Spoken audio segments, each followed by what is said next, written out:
Astronauts to the moon.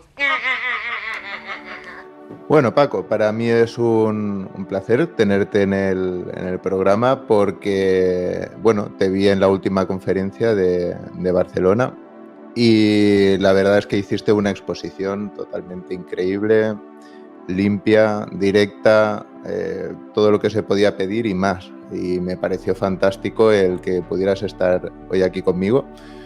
Y bueno, qué decir, eras profesor, pero hubo un cambio de chip, hubo algo que te invitó a coger otro camino, el cual era el Reiki, técnicas de respiración, algo que realmente te llevaba a reconducir tu camino y llevarlo por donde realmente te pedía el corazón, ¿no?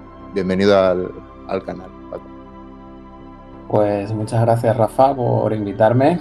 Un placer estar aquí contigo. Y sí, al final la vida te va colocando situaciones que si escuchas o te dejas llevar, pues te van orientando, ¿no? hacia eso que tienes dentro que te motiva. Yo empecé a dar clase en institutos y lo que me di cuenta es que a mí lo que me gustaba era trabajar con los chavales, tratar con ellos, intentar ayudarles, intentar hacer que viesen las cosas de otra manera, que sintiesen los problemas de otra manera. Y cuando llegaban las evaluaciones y estabas ahí con el resto de profesores y lo único importante es mi asignatura, era como, pero ¿qué mierda es esta? Así directamente, ¿no? Porque tenías chavales que se habían esforzado, que habían conseguido tener unas mejores relaciones. Eran chavales que además la práctica mayoría de ellos pertenecían a familias que estaban divorciadas, porque era un pueblo nuevo y se llamaba el pueblo La Segunda Oportunidad. y claro, cuando te encuentras con eso, con chavales con esos problemas, que encima están saliendo, que están avanzando, y lo único que importa es mi asignatura, es que claro, pues ahí ya directamente esa parte la dejé. Pero bueno, entré en otros caminos y pues como 10 años después o más, 13 años después ya es cuando empecé a fondo con el tema de otro tipo de terapias y sobre todo de la educación emocional, el trabajo emocional, que realmente sí es lo que me llena y lo que me saca una sonrisa, ¿no? Cuando estás pues ayudando a otras personas, te comentan los cambios que tienen, cómo les funciona y sientes ese feedback. Sí, bueno, hiciste un libro el cual es el camino hacia la felicidad. Mucha gente hoy en día a través de anuncios, todos te venden la felicidad a través de productos que acabas comprando, pero que al cabo de 1 hora, 2 horas dices ya lo tengo, acaba en el cajón del olvido, ahí se queda y ya voy buscando otra, digámoslo así, una dopamina rápida, algo rápido, otro consumo rápido, pero tu libro es totalmente distinto. Lo que estás diciendo en este libro es que la libertad, la felicidad está por dentro y no tiene coste. Me pareció muy, muy interesante, ¿no? Esa reflexión no es la reflexión final, es un pequeño resumen a grosso modo, ¿no? Pero me pareció muy interesante, desde luego. Sí, el libro, que tiene por subtítulo El portal a una nueva vida, pues lo que intenté reflejar ahí es qué conocimientos tenemos ya que nos permiten entender que sí, que nuestra vida tiene un sentido, que nosotros podemos lograr aquello que queremos, porque tanto cómo funciona el universo como cómo funciona nuestro cerebro, si se entiende y ya lo entendemos, podemos lograr los cambios que nos propongamos, ¿no? Empezando primero por nuestro estado emocional, de ahí saltamos a lo que somos capaces de imaginar, capaces de desear, y todo eso nos va llevando a querer nuevos cambios en nuestra vida y lograrlos, ¿bien? Entonces el libro es como un marco teórico, práctico, para que veamos que eso es posible, pero luego cada uno tiene que encontrar su vía. Eso es un portal. Claro. La vía es individual porque cada uno resonamos con cosas diferentes, cada uno tenemos contextos diferentes, nos atraen propuestas diferentes y no es una mejor que otra, es la que a mí me funciona o la que a mí mejor me encaja en este momento, y en otro momento, después de hacer ese cambio, voy a resonar con algo que antes no me llamaba. O sea que esto al final es un camino de crecimiento en el que te ponen el objetivo al que tienes que llegar, pero luego eres tú el que tiene que empezar a experimentar, claro, y buscar las cosas. Vale. Bueno, el vídeo, a grosso modo, trata sobre chamanismo y ciertos psicodélicos que han ayudado o no a que mucha teoría distinta entre varias gente en la que de alguna forma han tratado de evolucionar al ser humano, estos psicodélicos, etcétera. El chamanismo en general. Quería hacer un pequeño inciso que yo no recomiendo a nadie tomar ningún tipo de sustancia ni experimentar con ella, simplemente lo estamos haciendo a modo informativo, porque bueno, en este canal alguna vez hemos buscado algún tipo de patrón, ¿no?, entre antiguas tribus con ciertos chamanes alrededor del mundo, en los cuales nos hemos encontrado este patrón. ¿Quién lo hizo? ¿Cómo lo hizo? A través de todo el mundo, cuando se supone que estas civilizaciones no se encontraban comunicadas entre sí, pero tenían estos patrones. Bueno, eso es otro dilema, pero el kit de la cuestión es que tras toda esta investigación vamos a llegar al meollo de la cuestión, que es cómo afectaba a esta gente y a estas civilizaciones el tomar este tipo de sustancia. A ver, en la... Bueno, depende de qué tipo. Hay varios tipos, ¿no? Pero... Claro. Dime, perdón. En la ponencia que di en el encuentro en Barcelona, de hecho me quedé a la mitad. ¿Bien? Pero es normal porque yo, como soy muy bruto metiendo información, pues al final lo que quería hacer es como un recorrido que explique qué encaje tiene esa sabiduría chamánica o esa sabiduría que te está diciendo que somos seres con capacidades mágicas, capacidades divinas, que podemos cambiar la realidad. ¿Qué encaje tiene con la física dura que manejamos en Occidente? Con esa física lógica. Y tiene un encaje totalmente perfecto siempre que tengas en cuenta dos elementos de la física que en la carrera, por ejemplo, no te cuentan, que se están empezando a introducir de nuevo. Uno es el éter, que es la quinta esencia que se hablaba en la antigüedad y que es aquello de lo que se crea la materia. El éter es como ese superfluido maravilloso que simplemente genera vórtices y esos vórtices se mantienen en el tiempo y son las partículas. Bien, esto nos suena un poco a la teoría de cuerdas. La teoría de cuerdas es mágica porque no hay un medio en el que haya esos vórtices. Si has quitado el éter, desaparece todo. Y ese es el sinsentido de la física del siglo XX. ¿Bien? Y de hecho se está volviendo a esa idea. Y como comentaba en la ponencia que hice, hasta Einstein, en 1930, tiene que reconocer que sin un éter no tiene ningún sentido ni sus teorías. Claro. ¿Bien? Y la otra pieza es la dinámica compleja.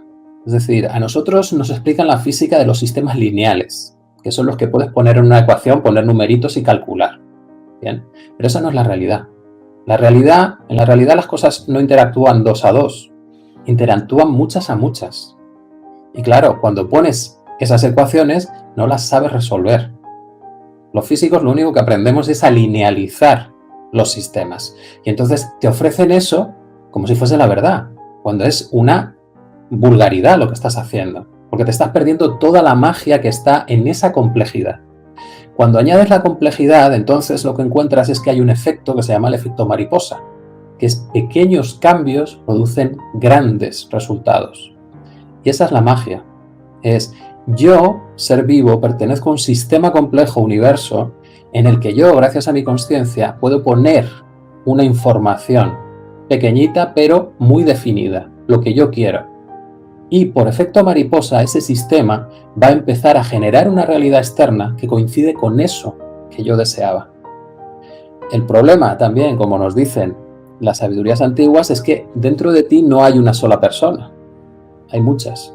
Hay tantas como traumas lleves encima. ¿Bien? El ejemplo más claro es las personas con múltiples identidades. Es decir, cuando has tenido traumas tan potentes que no puedes aguantar esa carga emocional interna, tu mente se disocia y genera identidades separadas. ¿Bien? Pues eso también lo tenemos cada uno de nosotros, ¿no? Cuando nos tocan la fibra, aparecen unas reacciones que no son las de la persona normal, ¿no? Con la que nosotros nos identificamos. Y es uno de esos niños, adolescentes, jóvenes, heridos, que se quedaron bloqueados y disociados.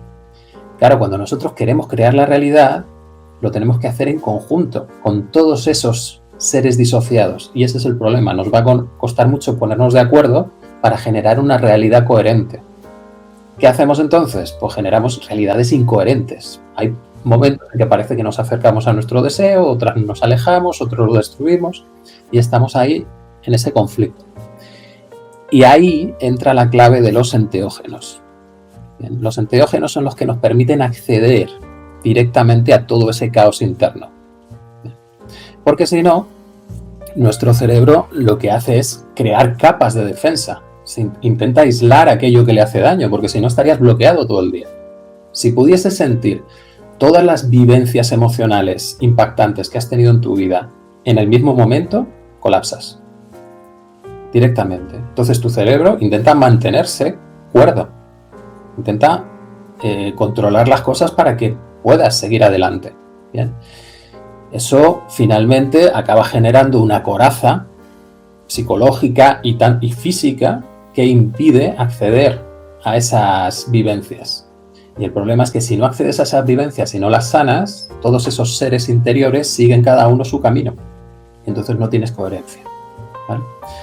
Al final es lo que se guarda en toda esa sabiduría, ¿no? Esa lucha interna que todos tenemos con nuestra sombra o con las visiones míticas que se han dado, ¿no? Los dragones, el laberinto del Minotauro, todo eso no es más que una simbología de cómo funciona nuestro subconsciente, todos esos conflictos internos que tenemos, y que la solución a todo siempre es trascender, ¿no? Vencer tus miedos internos, vencer al dragón, al Minotauro, y entonces sales renacido.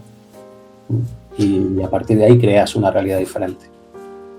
Sí, es curioso porque había estado mirando algunos estudios de gente con unas depresiones muy profundas y con unos traumas muy profundos. Y en estos estudios decidieron darle pequeñas pruebas, microdosis de psilocibina.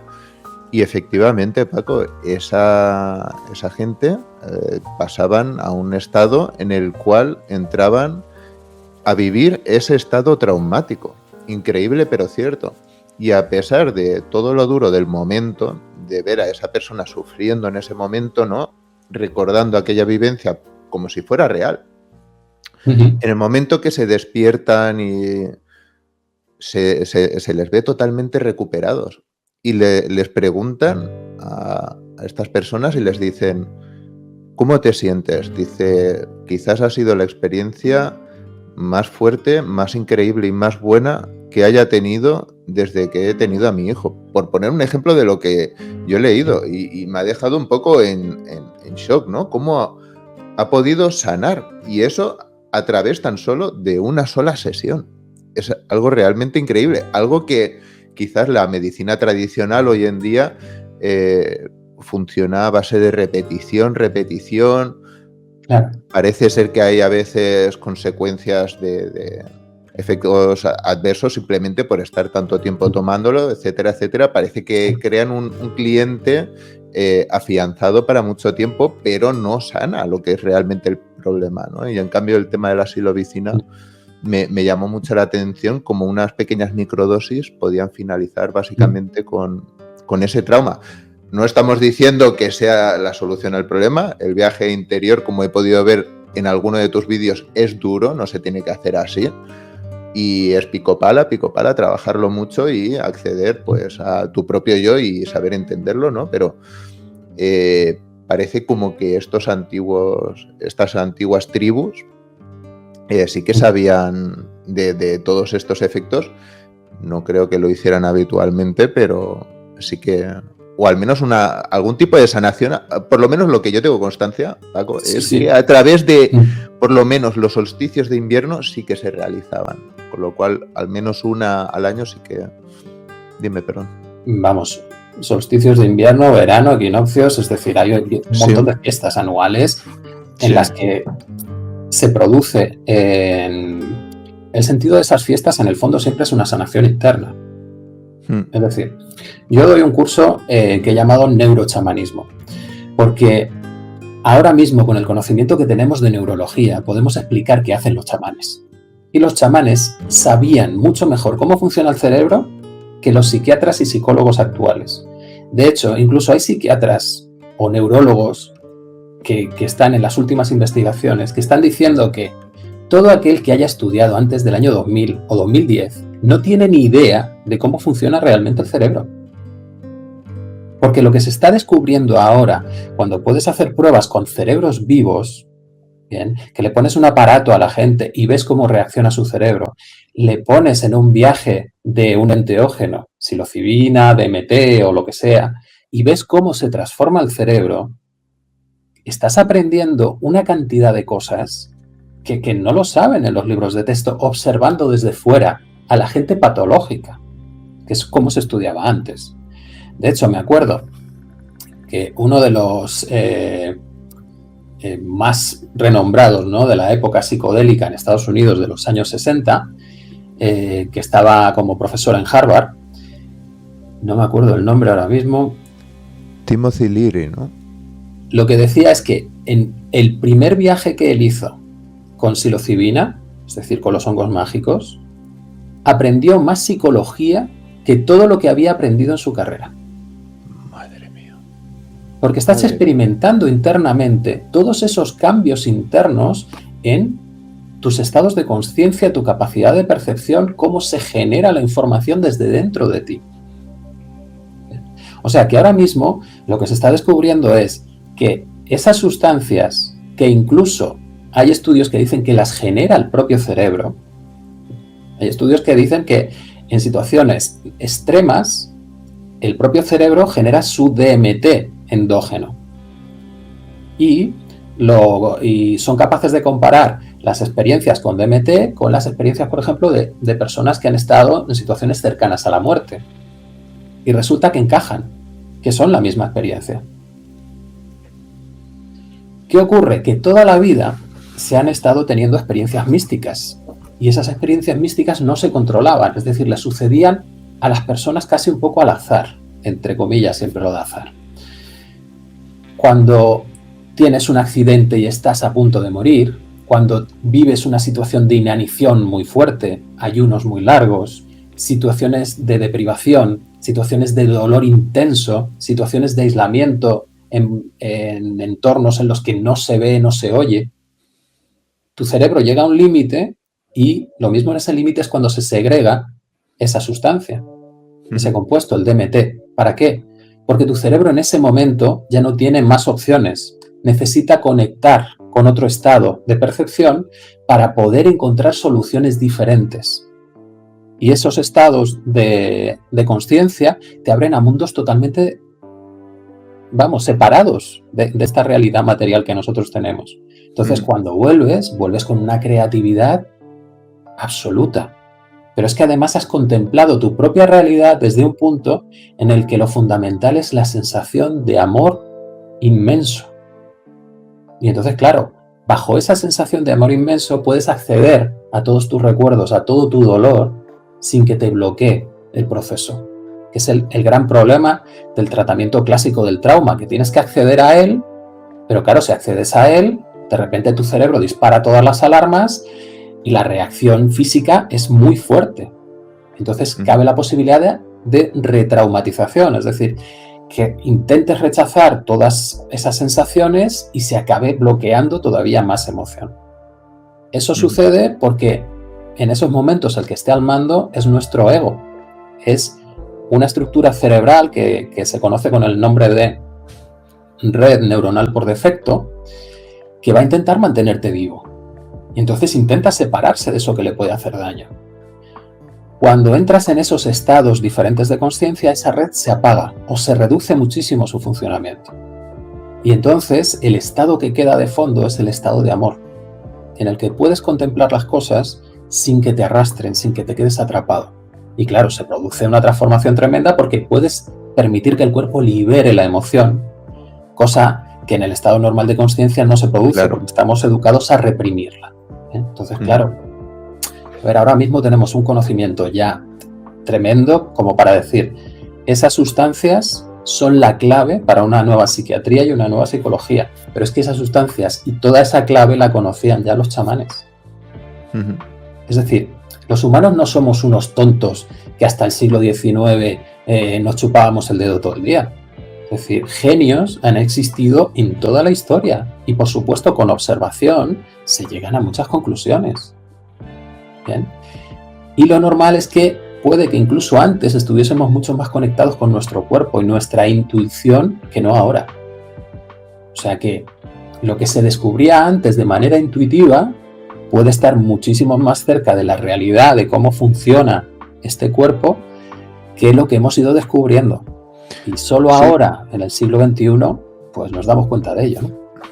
Sí, porque parece que antiguamente tanto Babilonia, Egipto, Grecia, todos tenían su propio chamán, ¿no? Y le daban mucha importancia. De hecho, era la piedra angular, incluso por si tenían que ir a un conflicto, primero accedían a hablar con el chamán, solo para ver la dimensión de la importancia que se le daba al chamán en la antigüedad, ¿no? Y yo quería hacerte una pregunta, Paco. En la época de los años 60, durante el conflicto del Vietnam, hubo también una gran revolución también en el aspecto psicodélico, ¿no? Pudimos ver cómo había mucha revolución hippie, ¿no? Toda la gente pues se reunía, ¿no? Y fluía el amor, el cariño.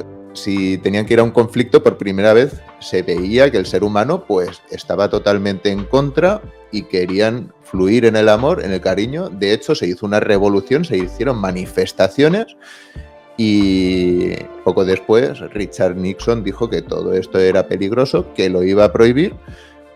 Y yo pregunto, ¿crees que hay una relación directa entre todo este consumo de enteógenos, psicodélicos, etcétera, etcétera, y esta revolución, digámoslo así, amorosa y en contra del conflicto y una paz mundial? Obviamente parece ser que hoy en día no interesa, ¿no?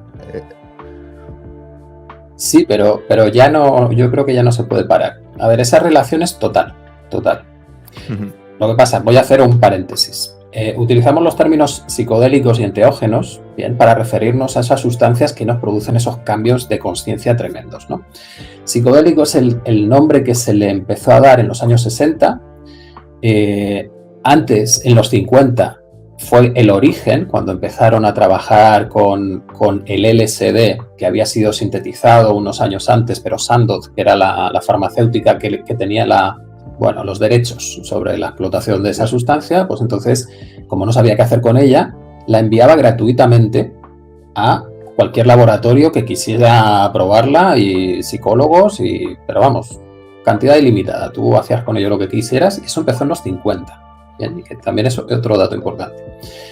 Y en los 70, 80 apareció ese otro término, enteógeno.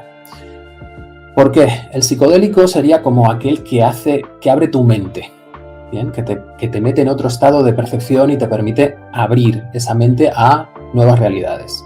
Enteógeno lo que significa es la sustancia que te pone en contacto con la divinidad que hay en ti, la parte divina que reside en ti. ¿Bien? Porque en esos viajes psicodélicos o enteógenos, mucha gente llegaba a estados que coincidían totalmente con las experiencias místicas de cualquier religión. ¿Bien? Por eso el cambio de nombre, porque realmente esas sustancias están muy relacionadas con ese misticismo y también son la base de la sanación más profunda, que es lo que se utilizaba de toda la vida por parte de los chamanes. Es decir, el chamán ha sido el médico de todas las sociedades, e incluso un médico que no solo se encarga de tu cuerpo, sino se encarga también de tus emociones, de tu mente, de tu espíritu. Es decir, tienes la sanación completa. Y por supuesto, con las vivencias que se han tenido a lo largo de la historia, los guerreros también necesitaban a ese chamán antes y después del conflicto. Porque antes está el miedo, están las limitaciones, está el sí creo que voy a perder, y eso el chamán puede ayudarte a trabajarlo para ganar confianza. Y cuando vuelves están los traumas, y el chamán también te ayuda a liberar todos esos traumas. Por tanto, las fiestas de grupo también son maneras de sanación de la sociedad en conjunto. Y son fiestas que nosotros las vemos desde ahora sin ningún sentido, pero es que el sentido lo añaden los enteógenos. Cuando estás en ese estado diferente de consciencia, lo que representas en el teatro, por ejemplo, es real. Te están haciendo como vivir esa experiencia. Si esa experiencia acaba bien, empiezas a transformar en tu interior muchas cosas. Eso que era un trauma, de repente se libera, tiene una salida. Hay algo positivo y me permito soltarlo.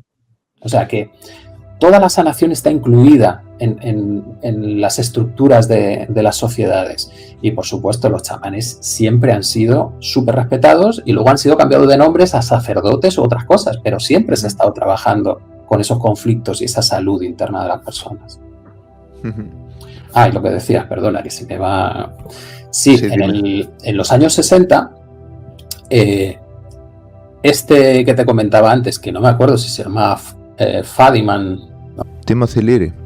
Bueno, es el que extiende el LSD por Estados Unidos, y también otro que estuvo en un experimento de la CIA y que para él fue tan potente que montó un autobús para llevar esa experiencia a todos los que quisieran en Estados Unidos. Entonces había dos vías de expansión de ese LSD por Estados Unidos. Una vía pseudo universitaria, porque este hombre venía desde Harvard, y luego otra vía underground total, que era ese autobús que andaba por allí invitando a todo el mundo a tener esas experiencias, ¿no? Entonces, claro, cuando tú experimentas en ti un viaje en el que conectas con el amor total, hombre, es que se produce una transformación interna, es decir, sales del miedo, sales de claro, ¿qué me va a hacer este? ¿Qué me va a hacer el otro? Y entras en esa sensación de ¿cómo le voy a hacer yo daño a nadie? Una vez has vivido eso y se queda grabado en ti como una de las experiencias más fundamentales de tu vida, cuando te dicen, oye, que tienes que ir al conflicto este, ¿qué te sale decir? ¿Qué sentido tiene eso, por favor? Si yo no sé esto, yo no quiero hacer daño. ¿Bien? Entonces, claro, Nixon automáticamente dijo, esto es el enemigo número 1 para Estados Unidos. Si yo tengo una sociedad basada en el poder militar y no tengo soldados, ¿qué ocurre con mi sociedad? Lo catalogó así, el enemigo número 1 para Estados Unidos. Una sustancia, ¿bien?, o las sustancias psicodélicas o enteógenas, que muchas de ellas no se conocen cuáles son o cuál es la ingesta que te puede hacer daño o que te puede matar, o son ingestas que son imposibles de tomar por las cantidades, ¿bien?, y se catalogan dentro del grupo de drogas destructivas, cuando directamente tienen casi 0 efectos secundarios. Luego tendrías que hacer el cambio de todas las drogas psiquiátricas, meterlas ahí y sacar a esas, si realmente comparases los efectos de cada una de ellas, ¿bien?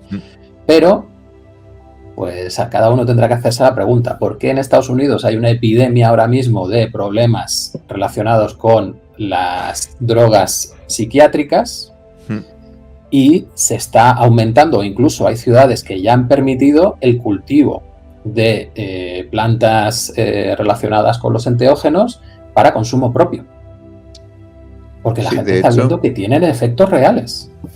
Sí, de hecho ahora han permitido la venta del CBD, ¿no? Han separado lo que es el THC de lo que es el cannabis, ¿no? Y han separado el THC, han comercializado el CBD para el consumo habitual de la gente, incluso cremas para dolores y demás.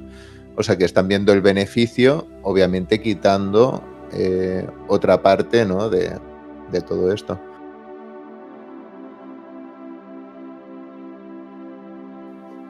Vale, Vuelvo. El kit de la cuestión. Me había hecho una pregunta, ¿vale? Al ver tantos vídeos tuyos, el tema de la meditación me pareció muy interesante y yo, pues bueno, yo hace muchos años, pues de forma recreativa, sí que obviamente algo tomé, ¿no? Supongo que mucha gente en su época más joven, sin saber ni por qué lo hace, porque no le encuentra aquí de la cuestión, simplemente a veces parece que el ser humano necesita una vía de escape hacia algo, pero no sabe ni hacia dónde va.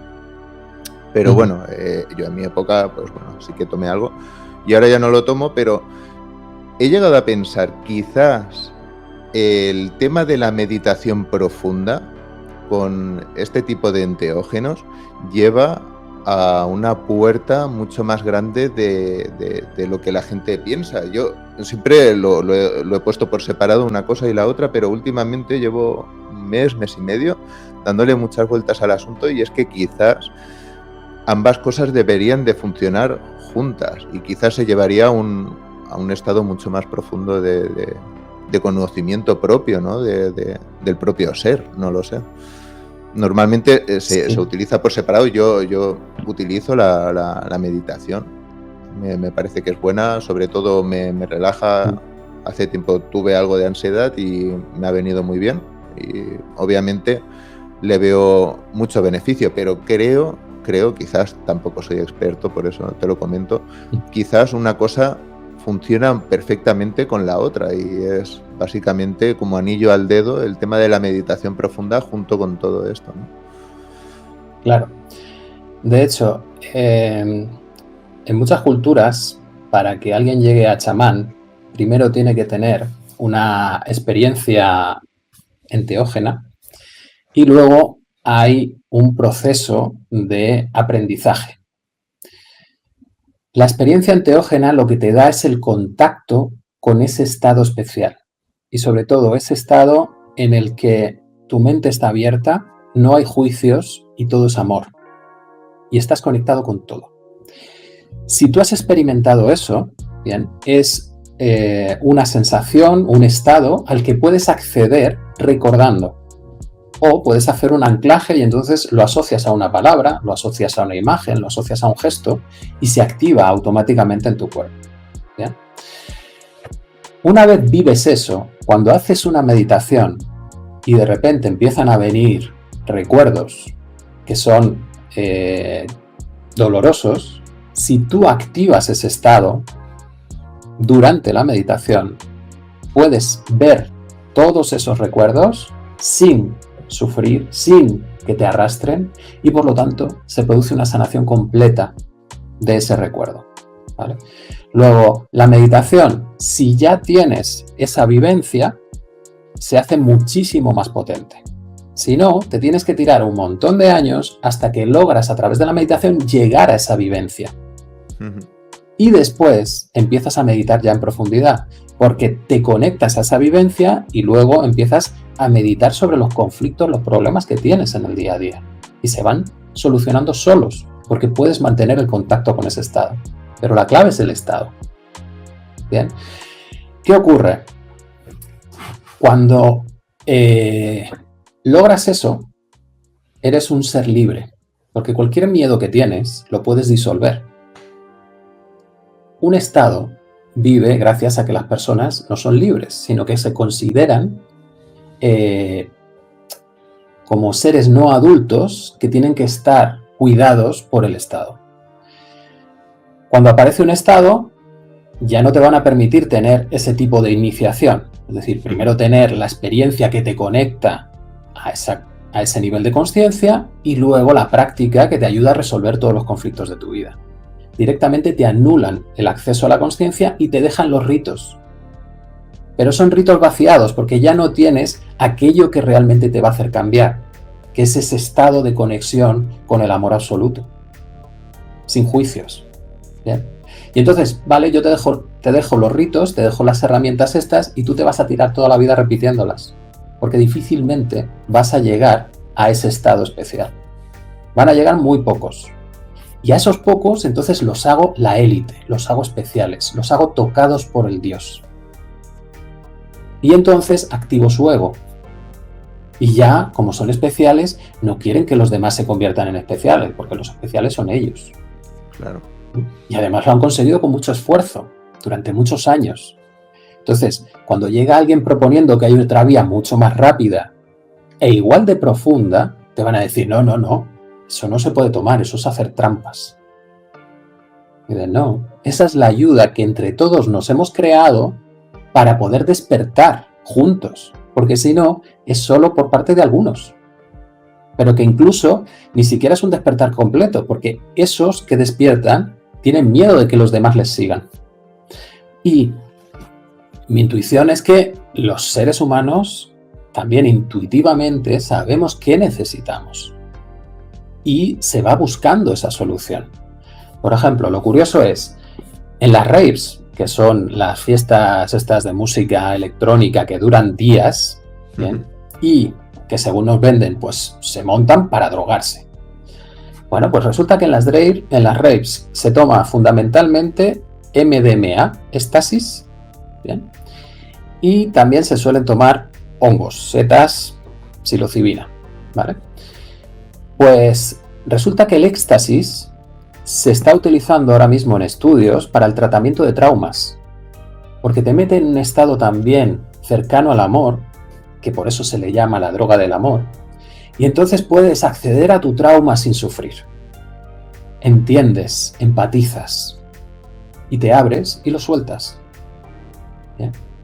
Entonces, claro, en una fiesta que dura días, hay momentos en que paras y que hablas con alguien. Y ese alguien es amoroso contigo, te está aceptando, te está cogiendo. Y tú le empiezas a contar tu rollo. Pero se lo empiezas a contar desde otro estado, no el de sufrimiento y estar ahí reconcomiéndome, no. El de apertura, porque el que tengo enfrente está sintiendo amor por mí. ¿Bien? Y entonces, sanas. Ayer me contaban precisamente una experiencia de ese estilo. Pues una chica que decía que en una rave había tomado setas y decía que por fin pudo hablar de los abusos que habían cometido con ella en la infancia sin sufrir. Eso es sanar un trauma. ¿Bien? Entonces, intuitivamente, los humanos sabemos qué necesitamos para ir sanando. También me ha parecido muy interesante el tema que me has comentado de que crees que los solsticios y muchas fiestas tienen una relación directa con el chamanismo, ¿no? Y con el consumo de estos enteógenos, al menos en el formato de tribus y de grandes poblaciones, pues que se reunían, ¿no? Para estas fiestas. Obviamente esto sería un método de sanación que nosotros lamentablemente hoy en día no gozamos, ¿no? Pero tenía una pregunta de un miembro, había dicho una pregunta en comunidad para miembros y te querían hacer una pregunta. Y la pregunta es la siguiente, es de Jordi Morillo y dice así: hola Rafa, te dejo una pregunta que creo que puede ir en la línea con la filosofía del canal. Buenos días, Paco. Como seguro que debes saber, la psicología moderna nos enseña que la dirección para tratar los problemas modernos se basa en proporcionar la capacidad de ser conscientes de las herramientas que todos tenemos para gestionar nuestros pensamientos y emociones.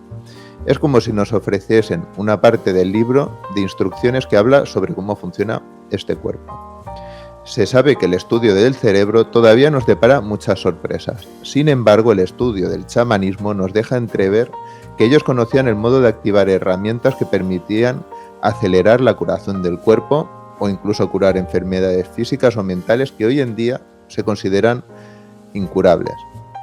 Y la pregunta viene aquí: ¿qué nos puedes contar sobre el origen de estos conocimientos chamánicos?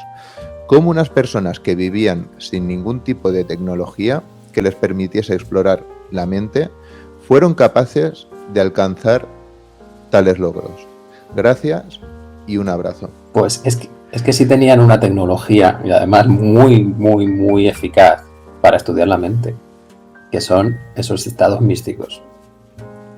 Entonces, ya sea por enteógenos, plantas sagradas o animales, o por experiencias propias, ¿bien? Porque los chamanes en muchísimas culturas ya tenían sus problemas neurológicos y estaban ahí en el borde de esos estados diferentes de conciencia, Bien, pero para nada locos, porque un chamán loco directamente no es confiable.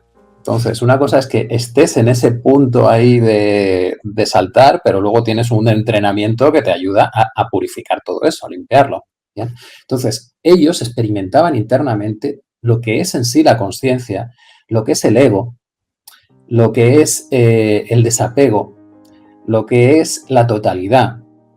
Y veían todos esos estados, lo que pasa que luego tienes que explicarlo a alguien que normalmente no ha tenido esa experiencia. Y ahí es donde entra el tema de no hay palabras. Lo que tengo que buscar son explicaciones simbólicas, mitos, leyendas, para que a ti te llegue algo al subconsciente. Porque tu consciente no lo va a entender porque no ha tenido la experiencia. Bien. Entonces, ¿de dónde viene toda esa sabiduría? De esas experiencias enteogénicas, internas. Y además, cuando accedes a esos estados, accedes a la información completa que también está en el éter. Todas las vivencias de todos los seres vivos se guardan en el éter, la información está ahí. Y en esos estados de consciencia puedes acceder a esa información y la percibes. Y entonces te viene la imagen de las plantas que tienes que mezclar y cómo las tienes que mezclar para lograr la pócima que ayuda. O cuál es la rana que tienes que coger y cómo se le extrae la sustancia que necesitas para que te ayude. O cuál es la planta que sirve para tratar tal. Bien, todo eso es información que se puede percibir en esos otros estados. Entonces, la tecnología que utilizaban ellos era muchísimo más avanzada que la que utilizamos nosotros. La que utilizamos nosotros es la que descarta el 90% de la información. El 90% por decir algo. Es curioso porque parece que esa información es el final de algo, más que el comienzo de algo, ¿no? Porque parece que estamos nosotros llegando recientemente a todo este conocimiento, al menos de enteógenos, ¿no? Parece como que estamos ahora llegando, con toda la tecnología que tenemos, estamos llegando a su conocimiento. Es tanto increíble, sí, pero ¿no? también estamos llegando desde otro punto. Un punto que para mí, por ejemplo, hace que ahora la espiritualidad se pueda entender desde la razón. En el fondo, la clave para mí es que todo este viaje ha servido para asentar otra pieza que también da el chamanismo, que es no existen verdades absolutas. Lo importante es la verdad que tú crees para crear tu realidad con ella. Y la puedes cambiar en cualquier instante. Cuando te deje de ser útil, la cambias. Entonces, no perdamos el tiempo buscando verdades. Créalas, crea la verdad que te sea útil para ti. Créetela y entonces el mundo empezará a funcionar de la manera en que tú crees que funciona. Una gran reflexión. Otra gran reflexión que había escuchado también en tu canal es que tú creas tu realidad si tú buscas, porque a veces tenemos como un chip, a ver, metafóricamente hablando, tenemos como un chip en el cual a veces vamos siempre automáticamente, te levantas y vas a pensar en algo negativo o algo que te ha pasado malo y a veces no te acuerdas de que quizás has tenido 9, 10, 11 cosas buenas el día anterior y estás todo el rato dándole vueltas al asunto de lo malo o lo negativo que te ha pasado, ¿no? Y me gustó una reflexión que hiciste y es que si tú eres capaz de empezar a buscar las cosas buenas que te han pasado y empiezas a revivirlas y tu vida se convierte en algo mejor. Es un camino hacia la felicidad. Y lamentablemente hoy en día, si miramos las noticias, los periódicos o lo que el poder nos da, nunca vamos a llegar a ese estado pleno de felicidad y de ahí la importancia de la búsqueda interior que habías comentado, Paco. Así que, bueno, para mí ha sido un placer. Te quería llevar hasta la 1 y creo que me he pasado un poco, pero... No, pero lo dicho, ha sido fantástico tenerte aquí y gracias por haber venido al canal porque hemos llegado al kit de la cuestión, ¿no? Habíamos visto todos estos parentescos, pero faltaba la pieza del puzzle final y es cómo afectaba a todas estas antiguas civilizaciones de distintas partes del mundo, Latinoamérica, Norteamérica, el norte de Europa, donde siempre han habido tribus y chamanes y le has dado una respuesta, creo que increíble, fantástica, y sobre todo que es bonita porque es del propio interior del ser humano, ¿no? Así que, nada, lo dicho, Paco. Muchas gracias por haber venido al canal. Un placer, Rafa, y nada, cuando quieras seguimos charlando. Muchas gracias.